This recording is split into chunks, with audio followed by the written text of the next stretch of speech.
மேடையில் அமர்ந்திருக்கும் அனைவருக்கும் வணக்கம்.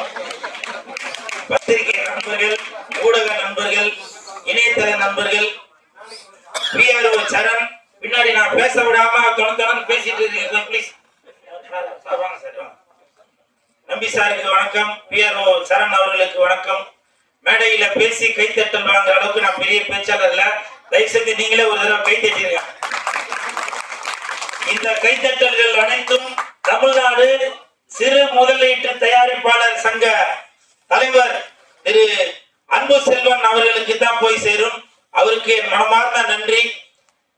இந்த நிகழ்ச்சி இவ்வளவு சிறப்பாக, அதாவது நானும் எவ்வளவு நிகழ்ச்சிகளுக்கு போயிருக்கேங்க. பெரிய பெரிய நடிகர்கள், பெரிய தயாரிப்பாளர்கள் வந்தாக்க ஒரு சத்தம் போட்டு சிரிக்க முடியாது, ஒரு ஜாலியா இருக்க முடியாது. ஆனா இந்த இடத்துல அவ்வளவு ஒரு கல்யாணத்துக்கு வந்த மாதிரி, நம்மளோட சொந்தங்களே தான் பார்த்த மாதிரி அப்படி ஒரு மகிழ்ச்சியா இருந்தது. அதனாலதான் இதுக்கு வந்து முப்பெரும் விழா அப்படின்னு சொல்லி வச்சிருக்காங்கன்னு நினைக்கிறேன். இந்த நிகழ்ச்சியை ஏற்பாடு செய்த தலைவர் தமிழ் செல்வன் அவர்களுக்கு என் மனமார்ந்த நன்றிகளை தெரிவித்துக் கொள்கிறேன்.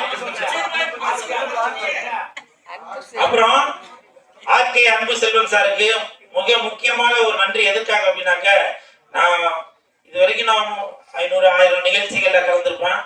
ஒரு சில நிகழ்ச்சிகள்ல மட்டும்தான் நிகழ்ச்சி ஆரம்பிக்கிறதுக்கு முன்னாடி தமிழ் தாய் வாழ்த்து போடுவாங்க. அப்படி பெருமைக்குரிய அந்த தமிழ் தாய் வாழ்த்தை இந்த நிகழ்ச்சி ஆரம்பிக்கும் போது அதை போட்டிக்கு பாத்தீங்களா, அதுலதான் உங்களுடைய பற்று என்ன அப்படின்றது தெரியுது.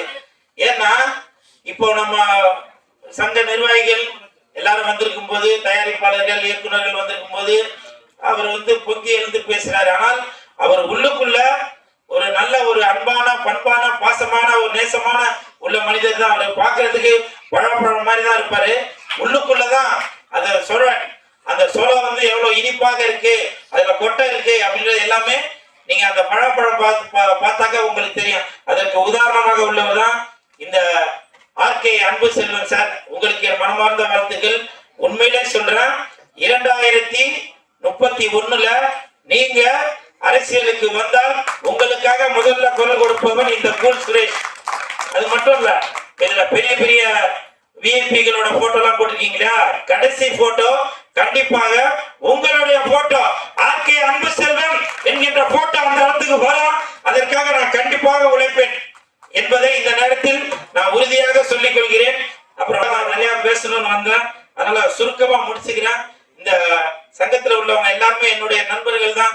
பட்டுவாக இருந்தாலும் சரி, பிஆர்ஓ கார்த்திக், என்னுடைய இயக்குனர் பேர் மறந்து போச்சு சார், என்ன பேரு, இளையராஜா, அப்புறம் மாதேஷ் சார், இப்படி பல பேர் எல்லாருமே உங்களை எல்லாம் சந்திக்கும் போது என்னுடைய குடும்ப நிகழ்ச்சிக்கு வந்திருக்கிற மாதிரி தான் என்னுடைய தயாரிப்பாளர் திரு மனோகரன் அவர்கள், முத்து மனோகர். நான் வந்து உள்ளே செல்லாதீர்கள் அப்படின்ற ஒரு படத்துல கதாநாயகனா நடிச்சிட்டு இருக்கேன்.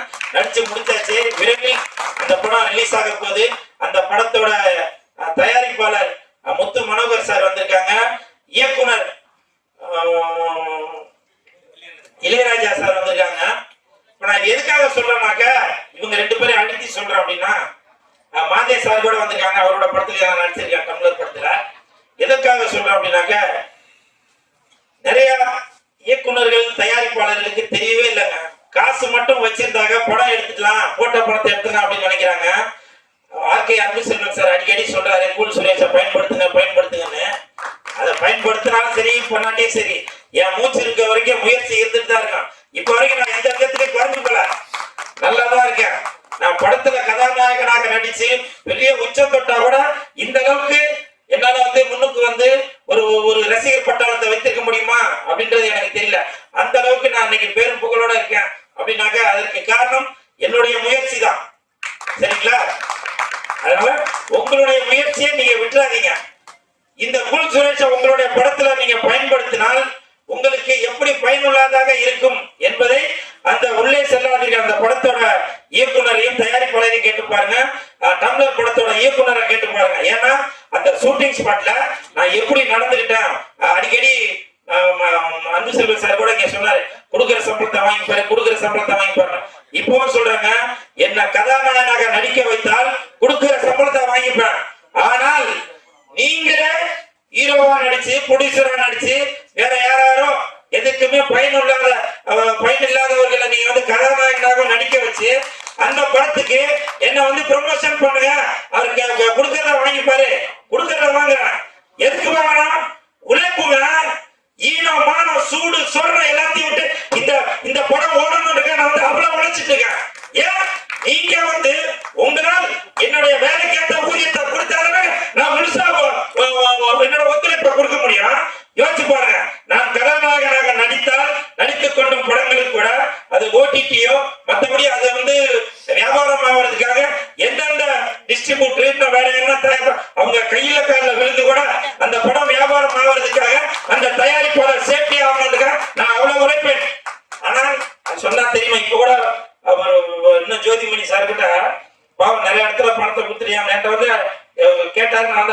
ஒருத்தர் சொன்ன வந்துட்டாரு.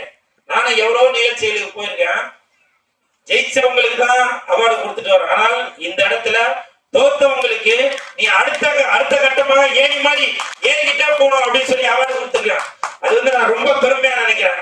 இந்த நேரத்தில் இந்த நிகழ்ச்சிக்கு வந்த அனைவருக்கும் என் மனமார்ந்த நன்றிகளையும் பாராட்டுகளையும் தெரிவித்துக் கொள்கிறேன். அப்புறம் மேட்டருக்கு வருவோம். ஏப்ரல் முடிஞ்சிருச்சு. இப்போ மே 4ஆம் தேதி ஓட்டு எண்ணெய் ரிசல்ட் வரப்போகுது. எல்லாரும் வந்து யார் வரப்போறதுன்னு சொல்லி ஒரு கற்பனையில இருக்கிறோம். நீங்க நினைக்கிற மாதிரி அவங்க வரலாம். ஆனால் இந்த நேரத்துல டிவிகே தலைவர் விஜய் சார், உங்களுக்கு நான் ஒரு ரிக்வெஸ்ட் ஒன்று வைக்கிறேன். நான் உங்களுடைய ரசிகன். துல்லாத மனம் துள்ளும் அந்த படத்துல நீங்க கூலுன்னு ஒரு செய்தி போட்டதுல இருந்து உங்களுடைய ரசிகன் நானு. அந்த ரசிகனாக இருந்து உங்கள் பாதம் தொட்டு உங்க காலில் விழுந்து நான் ஒரு ரிக்வெஸ்ட் ஒன்று வைக்கிறேன். ரிசல்ட் வந்ததுக்கு அப்புறம் வெற்றியும் வரும், என்ன வேணாலும் வரும். ஆனால் அதை தாங்கிக் கொள்கின்ற மன வலிமை ரசிகர்களுக்கும் தொண்டர்களுக்கும் வேணும். அந்த ரசிகர்களும் தொண்டர்களும் தயவு செய்து ஏதாவது, நான் என்ன சொல்ல புரியும் நினைக்கிறேன், சொன்னோம்னா அலாரம் கூட அடிக்குது. அதனால அந்த மாதிரி ஒரு தற்கொலை முடிவுக்கு யாரும் தயவு செஞ்சு போயிடாதீங்க. இதை நான் எதுக்காக சொல்றேன் அப்படின்னாக்க, இப்ப ஓட்டு போறதுக்கு முன்னாடியே நிறைய பெண்மணிகள் சொன்னாங்க, விஜய் சார் மட்டும் ஜெயிக்கலன்னா நான் வீட்டுல உள்ளவங்க எல்லாம் மருந்தை குடிச்சு சாவடிச்சிருவேன். இது வந்து சிரிக்க வேண்டிய விஷயம் இல்ல, சிந்திக்க வேண்டிய விஷயம். ஒரு ஒரு குழந்தைய பெற்று ஆளாக்கி அந்த குழந்தை வந்து டாக்டர் ஆவானா, இன்ஜினியர் ஆவானா, கலெக்டர் ஆவானா? ஏன் நீங்க நினைக்கிற மாதிரி விஜய் சார் முதலமைச்சர் ஆவாரா அப்படின்னு எதிர்பார்க்கிற மாதிரி உங்களுடைய மகனும் ஒரு முதலமைச்சர் ஆகணும் அப்படின்ற ஒரு எண்ணம் உங்களோட குழந்தைகள் வர மாதிரி நீங்க நடந்துக்க மாட்டீங்களா?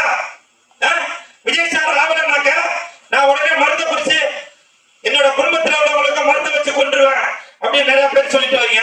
அது மனசுக்கு ரொம்ப வேதனையா இருக்குங்க. நான் விஜய் சாரோட ரசிகன் தான். எனக்கு உங்களோட பிரமாதமா எனக்கு பேச தெரியும். ஏன் நீங்க என்ன மாதிரிலாம் பேசுறதுதான் உங்களை வந்து தற்கொலை அணிலை அப்படின்னு சொல்லிட்டு வராங்க. தயவு செய்து விஜய் சார் உங்களுடைய ரசிகனாக இருந்து சொல்றேன், உங்களுடைய ரசிகர்களும் தொண்டர்களும் தவறான முடிவு எதுவும் எடுக்கக்கூடாது. நீங்க ஜெயிப்பீங்க தோப்பீங்க, அது ரெண்டாவது விஷயம்.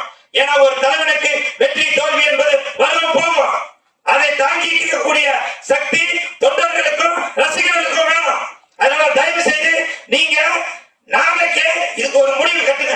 ஆனாலும் சரி, எப்படி ஓட்டு போடும் போது ஒன் ஷாப்ல மூடினீங்களா கடையை, அதே மாதிரி ரிசல்ட் வர அன்னைக்கு தயவு செய்து இந்த பூச்சி மருந்து விற்கிற கடை, தூக்கு போடுறதுக்கு கயிறு விற்கிற கடை, அப்புறம் ட்ரெயின் குறைஞ்சபட்சம் ஒரு 10 நாளைக்கு ட்ரெயின்ல நிறுத்தி வைங்க.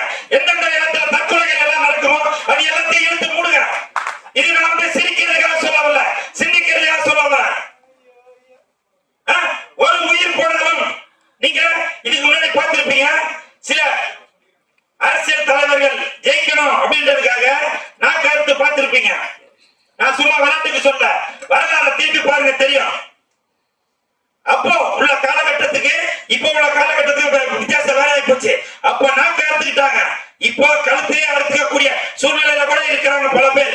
அதனால தயவு செய்து சொல்றேன், விஜய் சார் உங்க பாதம் தொட்டு கேட்கிறேன், அன்னைக்கு அந்த மாதிரி கடைகள் எல்லாத்தையும் மூடுங்க. நீங்களும் ஒரு அறிக்கை கொடுங்க, தவறான முடிவு யாரும் எடுக்கக்கூடாது அப்படின்னு. நீங்க கண்டிப்பாக ஒரு இடத்துல நீங்க ஜெயிச்சுக்கிட்டு தான் வரீங்க. அது அந்த முடிவுல தான் நான் சொல்றேன். நீங்க இந்த அறிக்கையை தயவு செய்து தமிழக மக்களின் சார்பாக உங்கள் ரசிகனின் ஒருவனாக நான் உங்களுடைய பாதம் தொட்டு கேட்டுக்கொள்கிறேன். அதே மாதிரி இப்போ 4 பேர் முதலமைச்சர் போட்டிக்கு நிக்கிறாங்க. எடப்பாடி ஐயா நிக்கிறாங்க, மு.க. ஸ்டாலின் ஐயா அவர்கள் இருக்காங்க, விஜய் சார் நிக்கிறாங்க, சீமானந்தன் நிக்கிறாங்க. அந்த 4 பேருமே சினிமா பேக்ரவுண்ட்ல இருந்து வந்தவங்க. ஆனால் சினிமாவுக்காக எந்த சலுகையும் கொடுக்கல. அப்ப சினிமாக்காரங்க உங்களுக்கு என்டர்டைன்மெண்ட் பண்றதுக்கும், கடை திறக்கிறதுக்கும், காது குத்துறதுக்கும், கர்மாரிக்கும், பிறந்த நாளுக்கும், வளர்ந்த நாளுக்கும், உதிர்ந்த நாளுக்கும், வளர்ந்த நாளுக்கு மட்டும்தான் சினிமாக்காரன் உங்களுக்கு தேவைப்படுதா? சொல்லுங்க. உங்களை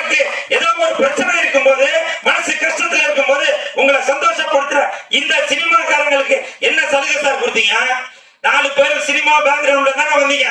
மீனவர்களுக்கு பிரச்சனை நான் குரல் கொடுப்பேன், விவசாயிகளுக்கு பிரச்சனை நான் குரல் கொடுப்பேன். அப்ப சினிமாக்காரங்க இதுல 1000 பேர் லட்சக்கணக்கான தொழிலாளர்கள் இருந்துட்டு தான் இருக்காங்க. நீங்களே யோசிச்சு பாருங்க. எப்பேற்பட்ட ஒரு நடிகராக இருந்தாலும் அரசியல்வாதியாக இருந்தாலும் உங்களுடைய நிகழ்ச்சியில சினிமா நடிகர் கலந்து கொண்டாதான் அது வெளியிலே தெரியும். அப்படி இருக்கும்போது அந்த சினிமா கலைஞர்களுக்கு நாங்களாம் கோடி கோடியாக சேர்த்து வச்சிருக்கிறோம். சொல்லுங்க, அப்படி கோடி கோடியா சேர்த்து வச்சிருந்தா கூட எலெக்ஷன்ல அந்த இது நாமினேஷன் பண்ணும்போது அவங்க என்ன போடுவாங்க, எங்களுக்கு 10,000 தான் இருக்குது, வெறும் 100 கோடி தான் இருக்கு, 150 கோடி தான் இருக்கு. ஆனா கோடி கணக்குல இருக்கும். ஆனால் எங்களை மாதிரி ஏழை பாதைகளுக்கு அதெல்லாம் எதுவுமே இல்ல, சினிமாவை நம்பிதான் இருக்கான். அதனால யாரு முதலமைச்சராக ஆனாலும் சரி, தயவு செய்து சினிமாவில் உள்ளவர்களுக்கு, சினிமா தொழிலாளர்களுக்கு ஏதாவது ஒரு நல்லது செய்யுங்க. அந்த அறிவு இருக்கிறதாலதான் ஆர்கே அன்பு செல்வன் அவர்கள் அவருடைய அறிக்கையில அதை சொல்லியிருக்காரு. சினிமாக்காரன் அதை பண்ணுவான் இதை பண்ணுவான்னு. 2031 நீங்க முதலமைச்சர் ஆவீங்க, இதுல உள்ளவங்க எல்லாரும் ஓட்டு போய்